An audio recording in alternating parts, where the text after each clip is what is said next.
What's going on, y'all? What's going on? Alex B, Alexander the Curious George, back with episode 15 on Curiosity Vlog. I like to call this one the human condition.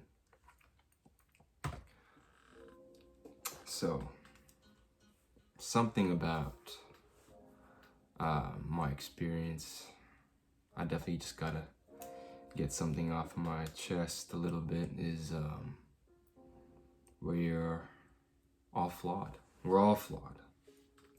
You know, even the most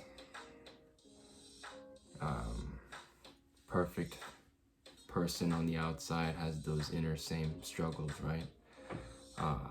And yet, we feel so inclined to condemn others, you know, myself included. I'm guilty of it too sometimes, you know. Sometimes I maybe push my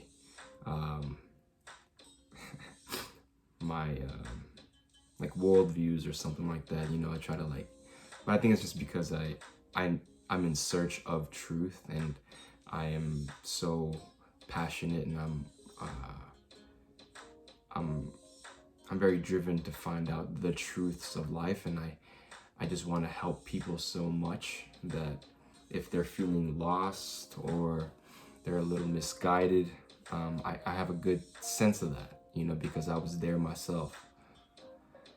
And if I have any way, shape, or form to turn that chance into them figuring something out, then I've done something right, you know. Before I dive deep into this human nature versus soul nature part, I wanted to update you guys on what's happened within the past couple weeks. Is there was this huge marathon that happened in Los Angeles, over by where I work at Century City, and I've never been this late to work before. It's funny because the day before, I'm religiously late, you know, for the most part. They kind of know this about me. And the night before, you know, I was given no warning of this marathon, but my boss, my manager, he says to arrive extra early, be there on time, you know, with a smile on his face. And I planned on it. I was much in coherence of planning to be early. And come that morning, I wake up on time, a little bit earlier. I leave just early enough I was gonna make it. You know, usually I arrive like 15, 20 minutes, sometimes 30 minutes. I'll let them know though, but my call time was 12 o'clock, and he said to be there by like 11:30, 11:45. And as I'm driving there, I see the time to get there, and I see this traffic light on the Google Maps, and it says it was gonna take like 45 minutes to get there, when it usually takes like 25, 30, but 45 minutes. And mind you, when I hit the traffic, when I'm in the freeway, it's smooth, right? It's smooth sailing. It's smooth sailing up until the point where I enter this intersection, and at this intersection is where everybody's doing this marathon, and everybody's supporting everybody that's doing the marathon, right? I kid you not, I am sitting in this traffic light on a normal road that's not so busy, but I'm at one light for like 40 minutes, you know, and this 45 minutes turns to an hour and a half. An hour and a half in traffic to get to work. And as I'm approaching work, I'm listening to like prayer, I'm listening to like spirituality stuff, I'm listening to things to get me in a good mental state of mind. you know, so I can stay positive about this traffic. Like, there's a reason for this traffic. I see people walking in the rain too, like it's raining, and they all have these flags. They're dressed for the marathon. Rain, shine, they were doing it. You know, they were doing the damn thing. And as I approached the garage to enter work, this beautiful old lady and her older friend, this human moment, they drive right up to me as I'm in the lane, and she rolls down her window. My window's rolled down, right? She rolls down her window and she says, "Would you mind if you would let us in? We're trying to get to the mall." It was the cutest thing ever. And I was like, "Yeah, I'm going to the mall too." She's like, "Oh, you are? Oh, well, could you let us in? Because we want to go shopping." And so I let them in.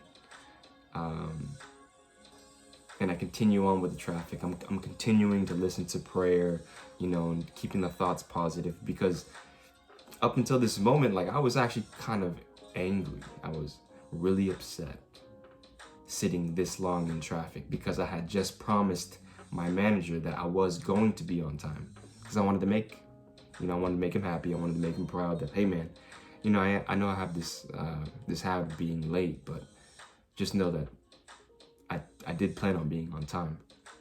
Took pictures of the traffic and all this stuff. And I finally arrive at work.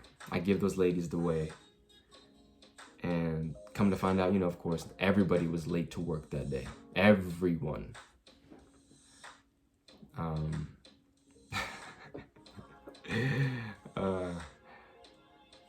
And some of us, it took 2 hours to get to work.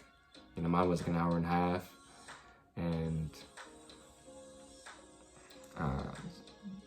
it was just a little reminder, like, you know, we all go through it. We all feel anger, and we all feel our temper rise, especially in traffic. The traffic anger is no joke. I haven't felt that angry in a long time, but I didn't want to let it get to me. And having that human moment with those older ladies, it definitely brought me back down to earth. Because after I let them go in the way, go into my lane, she says something at the very end. She says, "Thank you so much, kind sir. You've done your good deed for the day." Just put a smile on my face. Something so small, but yet so meaningful, to just roll down your window and kindly ask, "May I please go through?"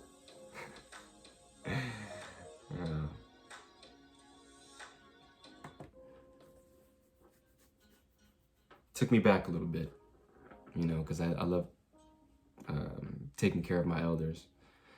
And not all elderly people are that nice. Y'all know this to be true, you know, just like anybody, but this was a couple that I would have let through because they were so kind. If they were mean about it, I probably wouldn't have done shit, right?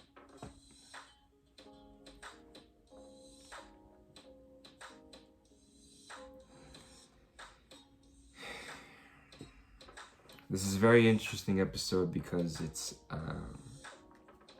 episode 15, and I call it the human condition because, well, one thing, I'm an actor, right? And I like to study human behavior.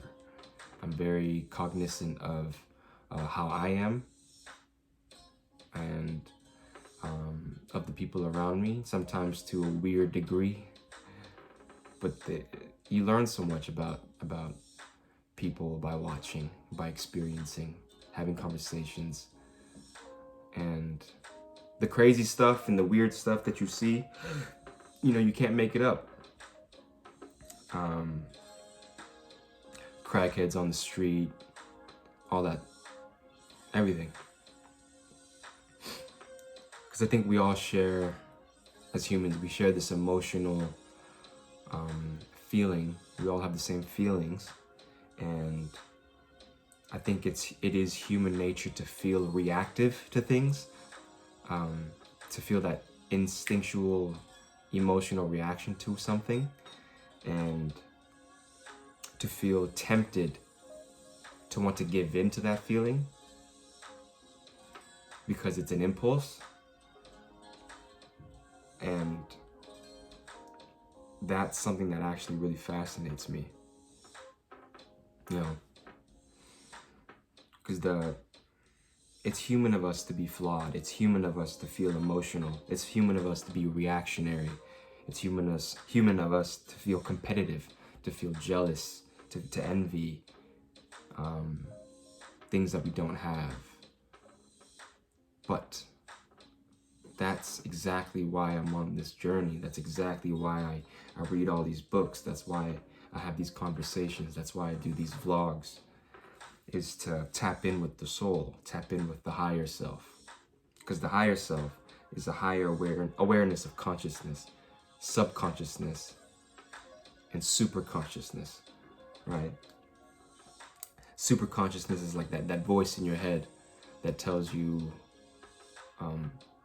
right from wrong. It's the moral fiber, so to speak, that most like to say. It's that compassionate version of us. You know, the higher self is very compassionate. Let's say you have a soul that's lived, you know, some lives before this current life that you have. The soul knows what you've done in the past, and it's trying to correct the wrong behavior it experienced beforehand. So that's what's telling you to do right, to do good, and essentially achieve some sort of perfection, or achieve perfection itself.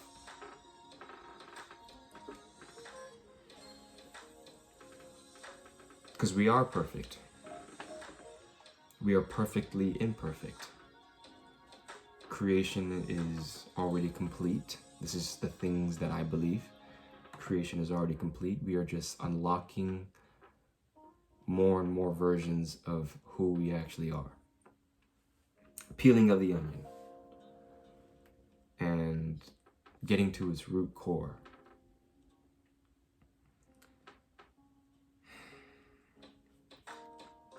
There was a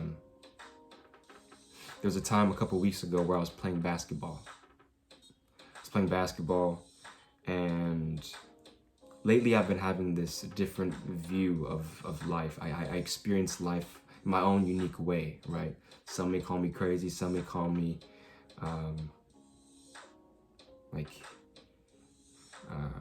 delusional, maybe. To me, I don't see it.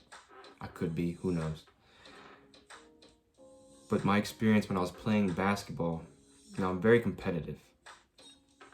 And me and my friend John, we were competing with these really competitive guys as well, right? These are regular ball players at the park. And mind you, they know each other very well. And they get into it. They get into the game, and they're talking shit, they're talking smack to each other. And it elevates their game. It elevates because it brings out the best in each other. This is what competition does in its healthy form, is that it brings out the best.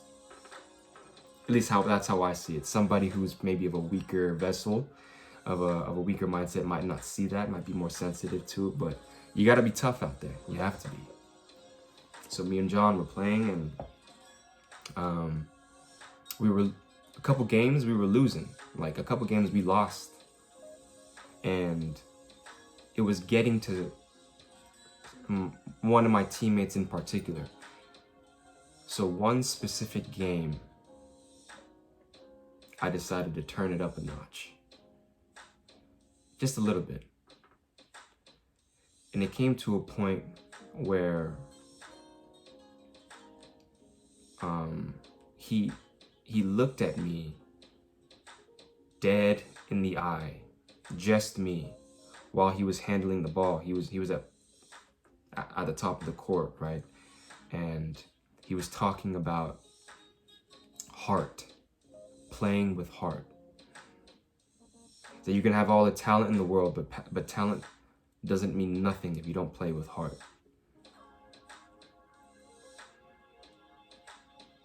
When talent fails to work hard, the person with heart wins. And that's exactly what I was doing. I was almost playing with, I wasn't trying to hurt myself, but I wasn't playing with much heart, right?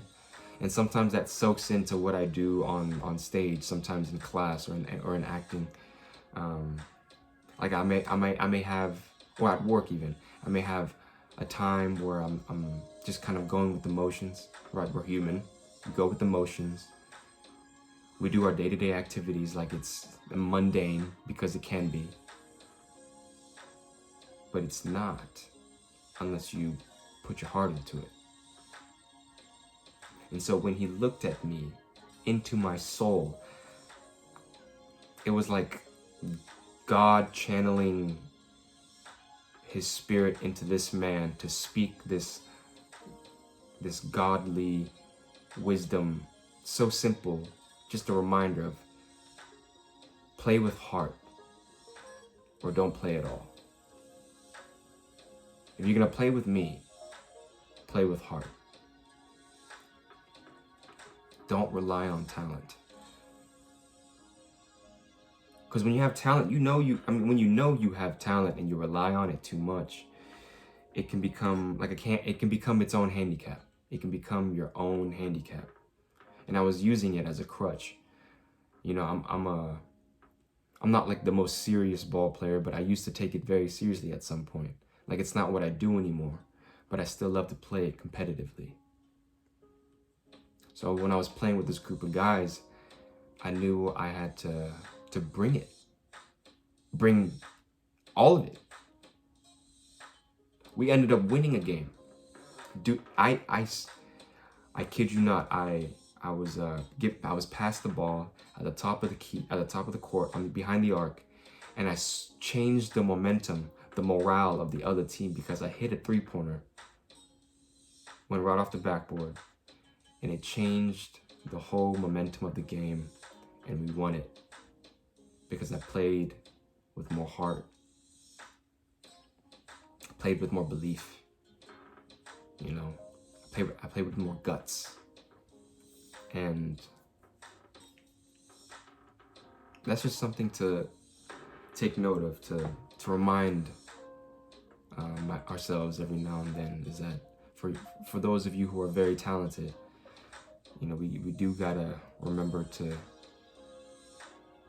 acknowledge the work we put in, and when we have those technicalities, the technique of it, add the heart, add the passion.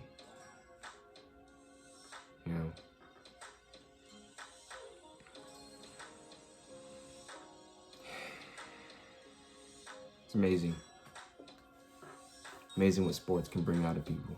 Amazing what just doing any activity that requires you to give a part of yourself. So I'm fascinated and I'm very intrigued by the human condition. Humans intrigue me, some more so than others, but for the most part, generally, I'm very intrigued by humanity.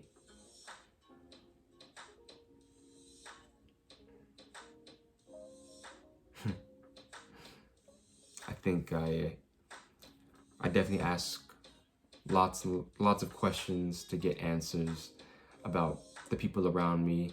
I ask questions that kind of maybe dig a little too deep and pierces certain parts of personalities where they might feel maybe offended, or maybe it was like too much to ask. Like, why would you ask that? Like, where did that even come from? I can't help it though. It's just what I've always done. Like, I ask people about their family. I ask people about where they came from. I ask the real shit. I think a lot of people don't dig deep enough. I mean, I get made fun of for being this deep. Sometimes I get made fun of for thinking this deep, but if you're gonna operate at such a shallow level, then your work is always going to be shallow. Like, don't you want to get to the heart of something? Don't you want to get to the heart of people? Especially if you really want to build a relationship with them. You know? So, I think to a fault, maybe to a benefit, I ask people, and I like to know what their strengths are. I like to see what they're confident in. I like to see where they're insecure at, you know, because I think we're all helping each other become better versions of ourselves. Sometimes unconsciously we do this. Sometimes unconsciously I did it. To a degree, I was doing this unconsciously because it was so habitual. It was so a part of my character. And some treasure it, some don't, but you know, we can't be for everybody, right? It's not everybody's ready for that conversation. Not everybody's ready for that deep of a conversation. There's conversations that I've had with a mentor where he really dived deep within me because he saw potential in me that I knew I had, but I hadn't asked myself the really hard questions, the hardest questions. Like, what do you want? What do you truly want? What do you really desire out of life? What do you want to be? What do you want to be remembered for?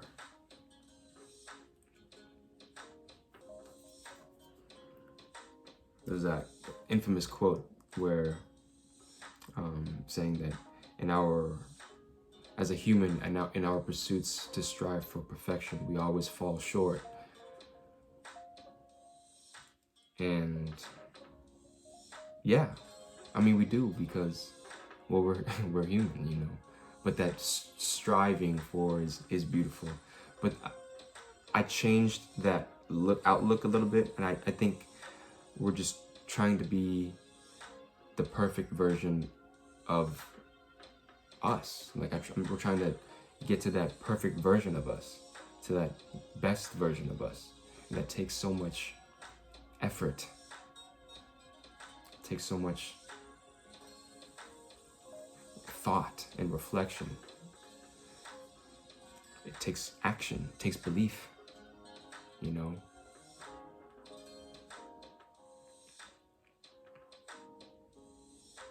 I wouldn't be here doing what I'm doing if I didn't believe that I had something to give.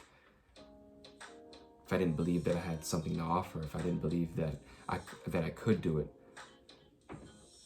Because if I was waiting for perfection, I would have never started. You know, to trust myself more, to trust that what I had to offer was worth giving, was worth sharing. And I've never felt more at ease with that. I think I feel what I'm doing with these vlogs. It's helping me. It's therapeutic, very therapeutic. It helps me because I deal with life just like anybody else, like everyone else. Sometimes I don't really know what's going on in other people's lives. Sometimes I feel like maybe I'm being condemned of my character. Sometimes maybe I'm being too much, or I've said something to upset somebody, but that's the name of the game. It's just, especially with really passionate and intense people like me, I am bound to upset somebody.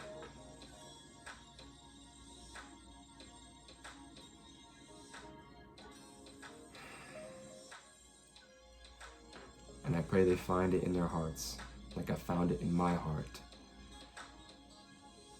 to still value them as a human being, to value them as a person, because we're all going through our own different struggles. I really wish them well. I wish you well.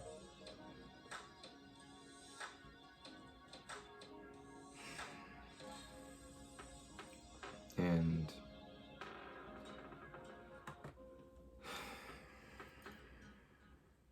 it's a wild ride, understanding this human condition of ours, because we are such fascinating creatures. And there is something I did want to share lastly, is that a lot of the stuff that we train and do at school in terms of voice, speech, movement, it teaches us to really be in our bodies. And I hit an epiphany about a week and a half ago. And this epiphany was living in the flow state. I've heard Joseph Rodriguez talk about it. I've heard, my professor, my teachers talk about it. But to actually know how to do it, to actually go in and out of it, is a different story. And I was able to do it. I was able to tap into that while at work, doing some of the most mundane tasks. When you're in flow state, doing a mundane task, it feels effortless. It feels like it's actually fun. To live in that state is actually very enjoyable. Everything is just much clearer. Everything's brighter. Ready for anything all at the same time, man. And to be honest, I'm actually in it right now. I'm in the flow state right now. There's a clarity in my vision. My senses are heightened. I'm talking to you. I'm trusting the voice flowing through my consciousness and subconsciousness and letting it come outward. Letting it cycle. Because I'm trusting in the gift that I have to offer.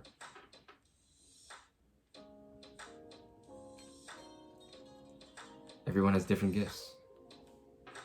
Find out what yours is and share it. That's why I ask people about what they love to do, what they're passionate about, what their pet peeves are, because it's just something to share. It's just something to help us connect as humans. That's why I do it. That's the human condition. Because we're all just trying to connect. We're just trying to communicate and be understood.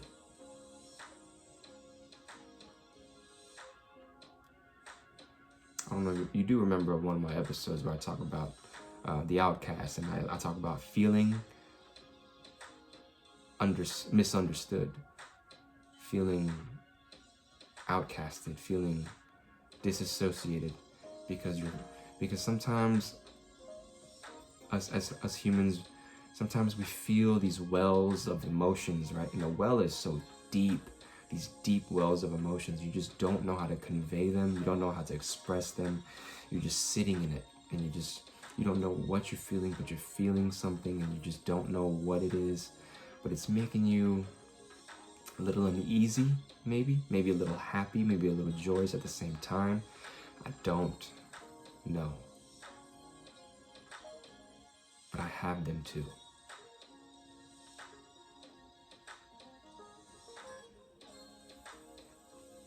And it's growth in its core. Something in me just told me right there, is like, it's growth that's happening. That feeling, that uneasiness, that uncomfortability of not knowing what emotions is happening, because it might be a multitude of them happening at the same time.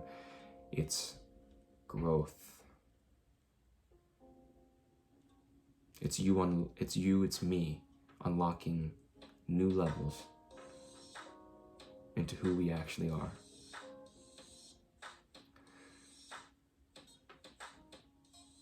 Into what this world is waiting for us to unravel.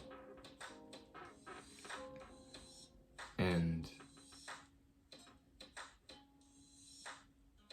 it's been amazing. Hard and tough, but amazing.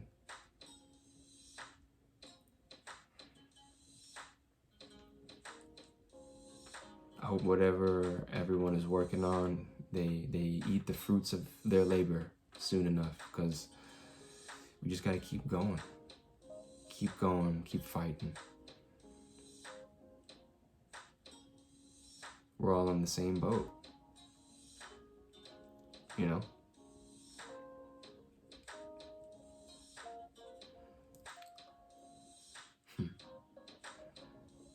This inkling, I might have to tap onto the subject on another episode, but this inkling of the human condition, this inkling of the soul, even to have some kind of companion as well. You know, I think when you have a significant other to share it with, it just makes it more beautiful, especially when you're like-minded. When you're like-minded and you get to share these things, it's like dopamine levels get shot up. It's like oxytocin gets released. I can see why relationships get cherished so much, especially here in big cities. Some people, they don't really, maybe they're polyamorous or they're single and they're figuring it out. But when I see like a good, solid relationship built on the right things, it's inspiring. And it's like an affirmation of, that's real life. That's real actuality that I can see, and I believe it. And I know it wasn't easy to get there, but you did it. And we can do the same thing because we've done it too. We have relationships that we've built. We've built upon them on real, concrete things, asking these questions.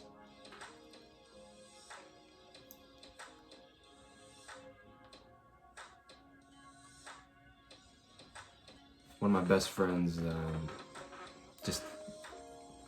he called me, but he wasn't able, because I'm so busy. I work so much and I go to school so much. I work 40 plus hours a week, and I dedicate 20 hours of school time. I hardly ever have any time for myself, right? So yet alone my friends. But my friend contacts me and he leaves me this voice message, and he says that he's just tapping in, like, how are you? Hope you're well, hope the fam's doing well. I just want to let you know that I was watching your videos and, you're very inspiring. And I just wanted to catch up and see how you are.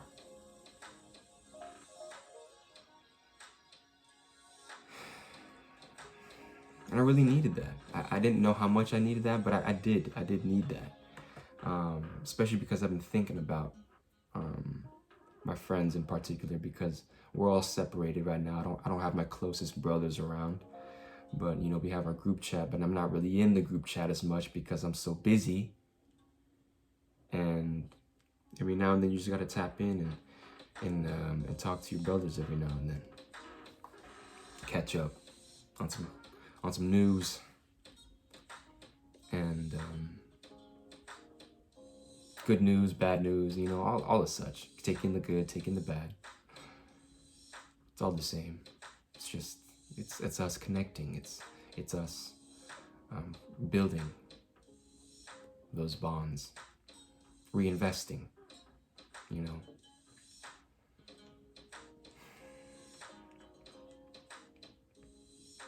meant a lot.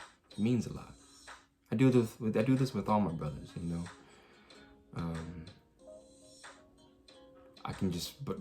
I just know that I'm going through a certain specific change right now where it's making me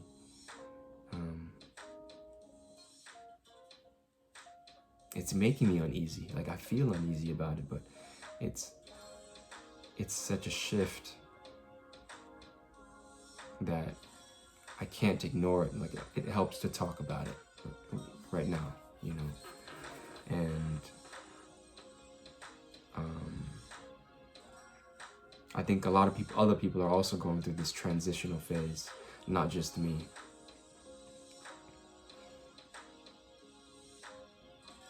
I think it's going to be a good summer coming up. Yeah. This year I'm about to turn 28, and who knows what's next.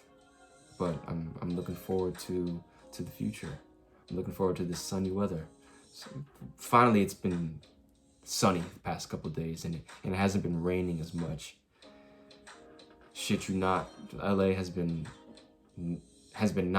not been in a drought. We've had a shit ton of rain, damn near floods. So caught LA in one of its wettest seasons as I moved here. So that was a surprise.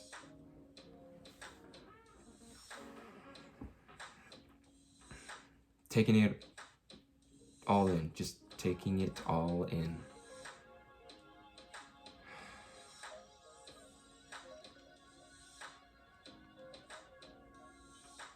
Yeah. I think we'll conclude on that. We'll tap in on the next episode. Thank you for listening. Thank you for watching. As always, stay curious.